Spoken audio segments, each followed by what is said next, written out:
salve Varal Celeste! O vídeo de hoje é para falar da vitória do Cruzeiro e da classificação para a semifinal da Copa do Brasil de 2025. O placar do jogo foi 2-0 e no agregado uma vitória por 4-0, eliminando o maior rival. Vamos lá? Antes os recados que já são tradicionais aqui no canal.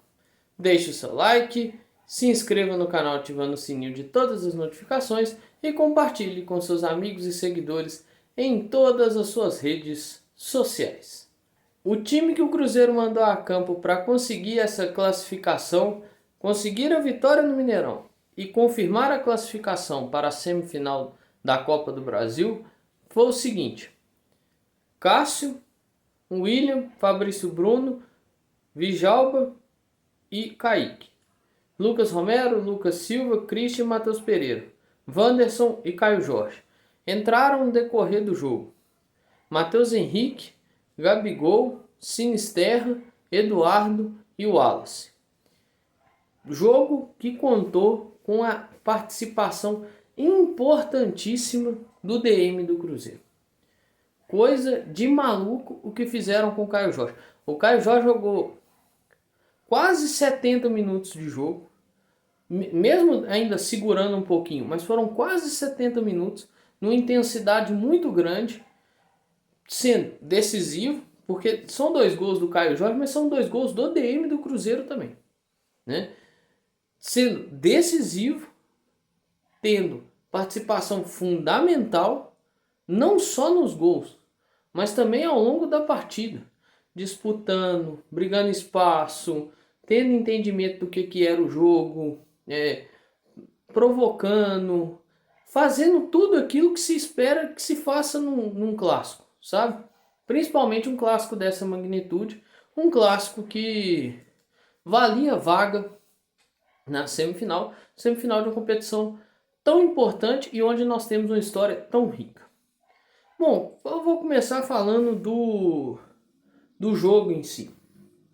Eu já fiz o episódio lá pro podcast, o episódio em áudio, né? E eu até cheguei a comentar que eu acho que o Sampaoli tentou replicar um pouquinho o que o Crespo tentou fazer. Não é nem que o Crespo tentou fazer, não. O que o Crespo conseguiu fazer com o Cruzeiro, né? Tentou replicar até um pouco o esquema, né? Foram três zagueiros, né? 3 defensores. Se eu não me engano, o São Paulo não utilizou 3 zagueiros de fato, mas utilizou lá atrás 3 jogadores, 5 no meio de campo e os 2 atacantes lá na frente. Só que tem um porém. No jogo contra o São Paulo, o Cruzeiro não tinha o Christian. O Cruzeiro tinha um desgaste muito grande já, né? Além de que o Cruzeiro vinha de 2 dias depois do enfrentamento contra o Atlético no primeiro jogo da Copa do Brasil. E ali era um momento de aproveitar para rodar e tudo mais. E tinha questão do desgaste, de cansaço. E o próprio treinador tinha falado que aproveitaria o jogo, se fosse o caso, para rodar, né, as peças. E o próprio treinador do Cruzeiro, Leonardo Jardim, admite que não foi uma atuação das melhores, né? Principalmente a questão do primeiro tempo, isso ele admite.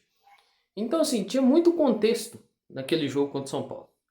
Chega, esse foi o último jogo antes da data FIFA, vem a data FIFA, e aí nós vamos cortar para esse jogo aí do dia 11, onde o Cruzeiro ganha do Atlético por 2-0, e aí entra outro porém. O São Paulo pode ter tentado replicar essa estratégia e tudo mais, e faz parte, né? O que deu certo contra o seu adversário, você vai tentar utilizar, né, para gerar dificuldade, gerar desconforto do seu adversário. Só que com 5 minutos, o castelinho de cartas veio abaixo, né?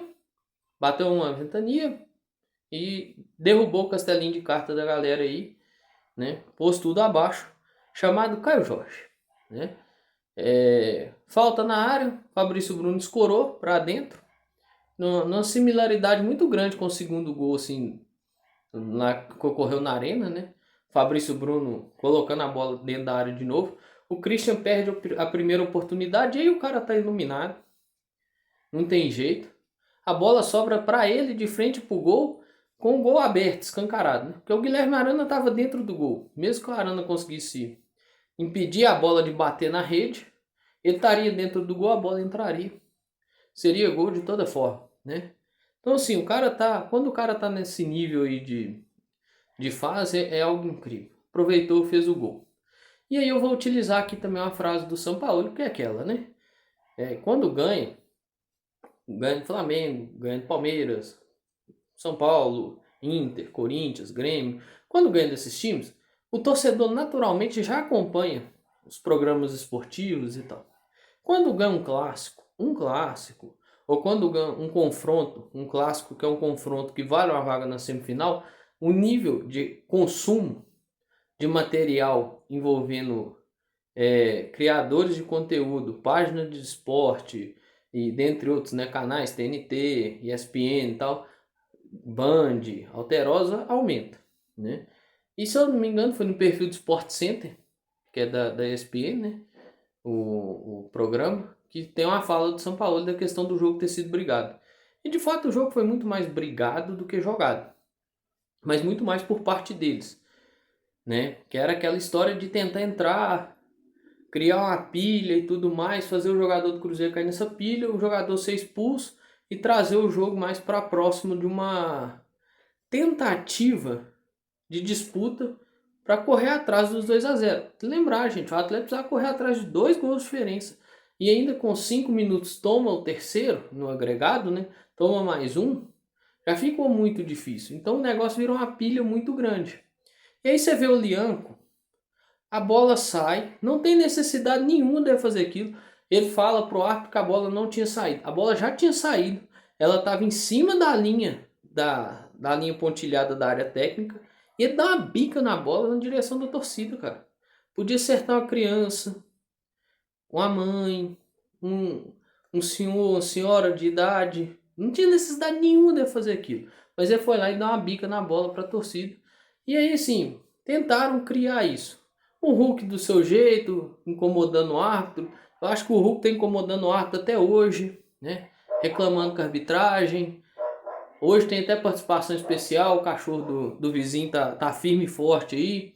Mas assim, tentaram trazer esse jogo, poderiam tentar trazer isso para disputa mais física, correria, trocação, mas tentaram trazer isso também na questão das provocações, na questão de jogar para a torcida deles, né? Mesmo que o estádio ali fosse só cruzeirenses, né? Mas é aquela, tem que fazer a gracinha, jogar para a torcida e tal. Mas não adiantou muito. O Atlético pouco criou, sim, oportunidades que, pô, bola para fora, chute no meio do gol, chute que o Cássio defendeu com facilidade. Não teve criação, sabe? Não teve dor de cabeça. Você olhar e falar, nossa, não teve isso. Teve tentativa de algo, mas essa tentativa não virava nada, né? E no começo do segundo tempo, Cruzeiro e o Caio Jorge tratam de colocar a última pá e sacramentar aí os números finais do confronto, né? Bola levantada, o Arana tira a bola, o William pega o rebote, que partida. Eu tenho talvez pouca coisa para pontuar aqui, sabe? É mais para elogiar mesmo. Daqui a pouco eu farei isso. O William domina a bola, bate, e o Caio Jorge não vai, ele não aparece lá, a bola não bate nele magicamente e entra. Ele ataca a bola. Onde a bola ia passar, o Caio Jorge ataca. Pode observar, pode observar. Ele não é um movimento, não é que ele tá ali, a bola bateu e entrou, não. Ele faz um movimento de sair de onde ele estava e encontrar a bola, né? Então não é um negócio de sorte e tal, não. Não pode ter ali o elemento da sorte na hora que bate no que o Caio Jorge encosta na bola, né, consegue direcionar ela pro gol. Mas o outro elemento assim, o elemento que a gente tem que ressaltar é a questão da percepção do Caio Jorge para fazer esse ataque onde a bola passaria, né? Parar de tratar a coisa como um grande elemento de sorte, assim, nossa, que sorte absurda, sabe? Não foi bem assim, não. E A única chance assim, que o Atlético teve foi uma tentativa do Hulk, né? Que acaba batendo na trave, o Rony tenta, sei lá, dar meio que uma chaleira na bola, um trem assim, bater com a parte externa do pé, passando, né, da linha da bola. Mas foi a única grande tentativa assim que a bola pega no travessão. Talvez o único grande susto, né? E eu falei que eu tenho poucas coisas para falar. A primeira, assim, elogiar o Wanderson taticamente. Disputa muito, briga muito, ocupa espaço, corre pra caramba, raçudo, pá e tal. Ó, show de bola, gosto muito. Né? Acho essa disposição incrível, não vou mentir. Eu falei isso aqui outras vezes. Mas com a bola. Nossa. Aquele chute fofo que dá de vez em quando, que também me incomoda muito. Não só incomoda, não, me entristece bastante. Teve um momento, acho que no primeiro tempo, teve outra chance também, mas tem um no primeiro tempo que ele sai de frente com o Everson. Já podia ali sair com 2-0, sabe? Faz o gol, cara. Firma o pé pra chutar, sabe? Não chuta fofo, não. Faz o gol.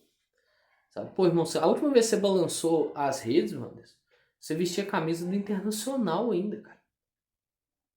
Né?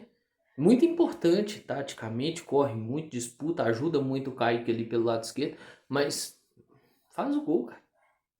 Enfia o pé. Afunda. Bola, goleiro, zagueiro, todo mundo que entrar na frente, enfia o pé, faz o gol, sabe? Aquele chutinho fofo dele ali, naquele momento ali, me deu uma estressada, assim. Mas sem a bola, correndo muito, disputando muito, brigando muito, é muito importante e é muito bom ver isso. E o lance do... O Júnior Alonso dá uma agarrada no Gabigol, dá uma travada, né? Trava o movimento e tal. Acho que dá pro Gabigol tentar alguma coisa, ainda assim, mas ali tem uma travada no movimento, né? Até falei isso no áudio, se fosse pro Atlético, o Hulk ia estar até hoje na cabeça do árbitro, né?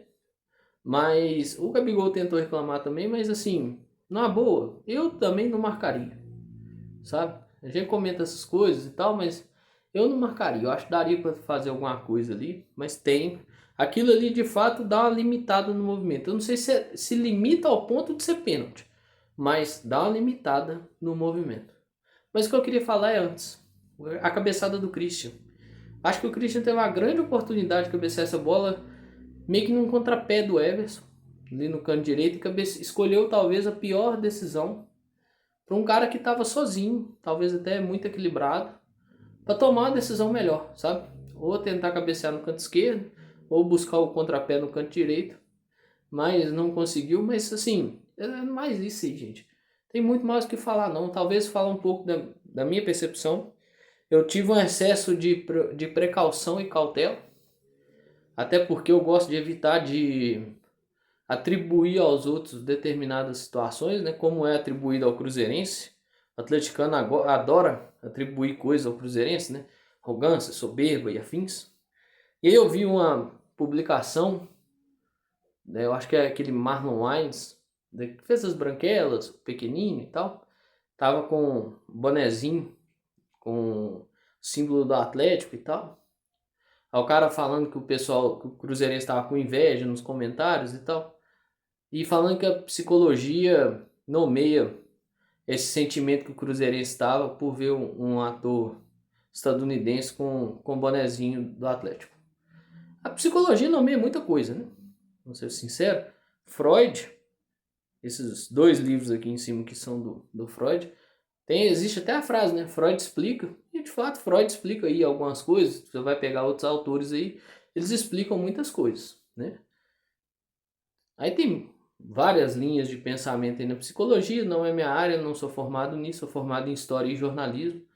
Mas assim, tem muitas vertentes aí e tal, tem muitos autores para serem seguidos e que vão nomear muitas coisas. Inclusive, eles nomeiam a quantidade de mentiras, falsas narrativas e afins que são contadas por aí para fortalecer uma história que ela é inexistente. E essa questão de atribuir ao outro características e tudo mais, igual a questão da arrogância, da soberba, às vezes são coisas que está enraizada em você e você está atribuindo ao outro como uma forma de, sei lá, se defender de algo, ou tentar acusar alguém de algo que às vezes é você que está cometendo, sabe? Então, de fato, a psicologia pode explicar o que ele diz ser uma inveja, que eu não consegui observar, até porque, ainda bem assim, ao menos o pessoal que eu sigo nem repercutiu essas paradas, mas eu também tenho muita certeza que a psicologia consegue explicar aí a questão das inúmeras narrativas inventadas, as falsas narrativas, as mentiras e afins, apoiada muitas vezes por comunicadores, profissionais de comunicação e grupo de mídia, né? E também a questão de atribuições de características, né? Questão de arrogância, soberba e afins, a terceiros que às vezes estão enraizadas em nós aí, né? Então acho que cabe essa coisa também. Eu fiquei bem assim, eu tive um excesso de precaução e cautela com a questão do jogo, muito grande. Antes do jogo, dia antes, horas antes, eu não estava tão tenso não, mas durante o jogo eu fiquei muito tenso. Muito tenso. Eu acabei o jogo com uma dor de cabeça enorme. Porque, velho, eu vou ser bem sincero, por mim, se tivesse como fazer 5, 6 nesse jogo, e que fizesse. Eu acabei o primeiro tempo, eu falei, não, se tiver como fazer mais aí, 2, 3, 4, 5, vai fazendo. Fez o segundo, eu falei, se der como faz o terceiro, o quarto, e aí vamos tocando, né? Porque, assim, ao menos me passou a sensação que poderia caber um pouco mais. Né? Então, acho que fica interessante, 2 confrontos aí, 4 tempos. Talvez desses 4 tempos, o melhor tempo do adversário, do rival no caso, do Atlético foi o primeiro, lá na arena deles. Os outros 3, eles foram muito mal, ainda bem. Né? Se vocês quiserem continuar nessa toada pro próximo aí do Campeonato Brasileiro, eu agradeço. Mas assim, não jogaram bem, tentaram diminuir a diferença na questão muito física, né? De trocação, de disputa, de uma disputa física mesmo, né? De embate, de preocupação do espaço. E quando não conseguiram nisso também, tentaram trazer para provocação e tudo mais, provocar aí expulsões e também não conseguiram. Talvez essa questão me deixou um pouco tenso, assim, sabe? Tipo, meio que ir tirando as possibilidades de esperança até para tirar essa coisa dessa pancadaria do jogo, sabe? Dessa briga do jogo, sabe? Tirar desse jogo brigado e tornar um jogo meio blasezão com placar ao nosso favor e tudo mais. Talvez por isso eu fiquei bastante tenso, assim, né? Eu fiquei tenso durante a partida e tal. Então, e claro, é aquilo que eu falei, né? Eu iria aproveitar muito. Eu fui muito incisivo nessa fala minha no pós-jogo, para pegar o vídeo passado aí, de que eu só aproveitaria aquela vitória na arena se a classificação viesse. E a classificação veio. E eu aproveitei da melhor forma possível. Eu sei que eu tenho o compromisso de gravar, tanto para o podcast quanto para cá, mas não vou mentir não, aproveitei da melhor forma possível. Eu vi tudo que eu podia ver, eu assisti tudo que eu podia assistir, eu ouvi tudo que eu podia ouvir sobre o clássico e tudo mais. Então, é uma satisfação muito grande. Ganhar dos caras, assim, eu importo muito com eles nos 90 minutos que nós jogamos contra eles, né? Antes e depois, para mim, meio que tanto faz. Mas durante os 90 minutos ali, eu me importo muito e eu quero ganhar muito deles. Então, ganhar deles e eliminar eles, para mim, assim, é maravilhoso, cara. Foi fantástico, foi fantástico. Né? Agora é ver o que consegue fazer para a semifinal aí contra o Corinthians, que é uma partida muito complicada. Mas tem esse gostinho maravilhoso aí de ter eliminado o nosso rival e ter imposto aí essa dura realidade, talvez, aos torcedores rivais, nesse placar agregado aí de 4-0 e tendo uma superioridade marcada aí nas duas partidas. É algo muito, muito bom. Saio muito satisfeito. Num primeiro momento saí muito aliviado. Que é igual eu falo, né? Pitou ali, acabou. A tensão sai, tira um caminhão carregado das costas e dá lugar à alegria e satisfação, né? Então eu tô bem assim, bem satisfeito, bem feliz. É algo impressionante aí e algo para mim muito bom mesmo. E é aquela, né? Vai fazendo cá aí e nós vamos ficando felizes daqui. Eu, os cachorros, gato, papagaio, todo mundo. Valeu? Próximo bloco aí tem a explicação das camisas que compuseram o cenário de hoje. Bom, pessoal, vamos caminhar para o final do vídeo na companhia de gato, cachorro, passarinho, papagaio, de um tudo. Vamos embora. E assim, as camisas que hoje estão compondo aqui, quem já teve a percepção mais rápida aí, se lembrou de quais anos são essas camisas. Camisa de 2008 e de 2009. Eu achei que eu ia ter que esperar um pouco mais para fazer essa composição aqui, mas como apareceu o confronto na Copa do Brasil, isso foi antecipado e não poderia ser da melhor maneira, né? Vitórias e a classificação aí dentro da nossa casa, classificação para voltar à semifinal da Copa do Brasil depois de 6 anos, muito importante, né? Muito importante. A última vez foi em 2019, um ano, né, bem ruim, para não falar outra coisa, mas foi de fato o último ano nós disputamos a semifinal, onde nós fomos eliminados pelo Inter naquela ocasião, mas dessa vez nós voltamos à semifinal e eliminando o nosso rival nas quartas de final.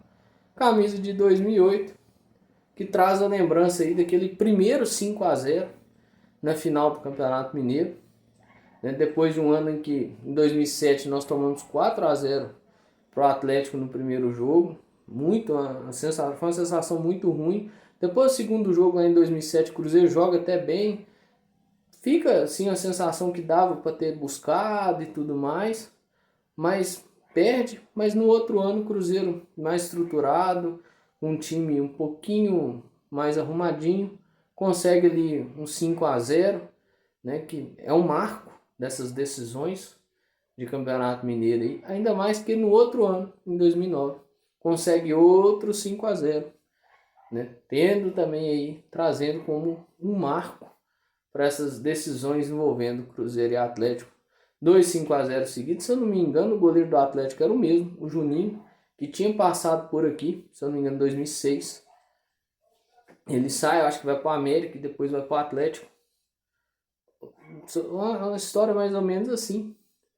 E ele era o goleiro nos 2 5-0, ou seja, tomou 10 gols em 2 jogos aí de ida de decisão de Campeonato Mineiro, além dos jogos de volta, né? Mas tá aqui, eu acho que é a composição que tem mais a ver com o vídeo, é a composição que me traz talvez, claro que a camisa de 2009 tem a lembrança amarga, né, da final da Libertadores, mas ainda assim traz um buçô dessa questão do enfrentamento contra o Atlético e de enfrentamentos, né?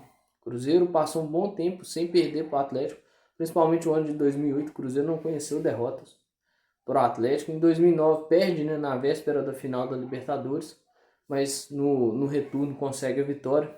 Então assim, foi uma época de mais vitórias do que derrotas diante do nosso rival aí. Então é muito bom relembrar isso aí e saborear esses momentos. A camisa de 2008 foi o último ano da Puma fornecendo material para o Cruzeiro. É uma camisa muito bonita. Estrela costurada, a coroa e o nome do clube aqui costurados. Mas tem um problema. O símbolo da Puma. Esse silk da Tenda. E o silk da Fiat. O silk do número atrás é de um material muito, muito ruim. Eu lavei essa camisa uma vez e eu nunca pus ela no corpo. Eu lavei essa camisa quando ela chegou. E ela chegou pra mim, eu comprei, se eu não me engano, a Nostalgia, todas duas. Comprei pela Nostalgia. E sim, material muito bom, conservadinho e tudo mais, mas não dá para eu cobrar a questão do silk, porque o silk dessa camisa sempre soltou com muita facilidade. Você pode não usar ela, mas ela viu água, o silk já está soltando. Quantas e quantas camisas de 2006, 7 e 8 a gente já viu só com a sombra do que foi o silk do patrocínio, o silk do número, né? O silk do patrocinador, do fornecedor do material. Então, infelizmente, tinha esse grande defeito aí. A camisa da Puma mantém aquele padrão, né? Símbolo do clube à esquerda, símbolo do fornecedor direito e algum outro detalhe no meio, né? Igual a coroa e o nome do clube. Às vezes, igual a Adidas, a Umbro, às vezes colocava na parte superior de trás aqui da camisa, né? A Reebok manteve esse detalhezinho da coroa e do nome do clube, só que a Reebok trazia seu nome aqui, o símbolo do clube à esquerda, como tradicional, aí aqui colocava o número da camisa. No caso da minha aqui é o número 5, aquela camisa número 7. Mas assim, a, a troca da Puma para a Reebok eu acho que foi até uma boa, mas é aquela questão da qualidade do material e do cuidado que você também tem, né? Bom, são camisas que eu pouco uso, eu uso para gravar o vídeo aqui, tá conservado, patrocínio, silk e tudo mais. Dessa aqui, em vista do que algumas apresentam, também tá conservado, mas tem uma diferença aí de qualidade. Isso é um fato, isso é perceptível. Você pega as duas camisas, tem uma diferença muito grande. Sem dizer que a da Puma, que ela é furadinha, né? A da Reebok não. Mas a diferença principalmente está na questão do silk, onde o material quase não dura. Infelizmente tem esse pequeno problema aí, né? Mas assim, tirando esses detalhes técnicos, eu acho que vale muito aí pela lembrança de anos muito incríveis nesse enfrentamento contra o nosso rival. Bom, pessoal, chegamos ao final de mais um vídeo e eu agradeço a você que me acompanhou até aqui. Peço que deixe o seu like, caso ainda não tenha deixado, se inscreva no canal, ativando o sininho de todas as notificações e compartilhe com seus amigos e seguidores em todas as suas redes sociais. Cruzeiro de volta à semifinal da Copa do Brasil, muito importante depois de anos aí de participações não tão boas assim, né? Observar o que pode ser feito, porque é um confronto muito complicado contra o Corinthians. Mas o brasileiro continua. E o próximo jogo do Cruzeiro é contra o Bahia, na segunda-feira, às 8 horas da noite. Mas é isso aí, pessoal. Um grande abraço a todos e todas. Espero que vocês fiquem bem. E até o próximo vídeo. Valeu!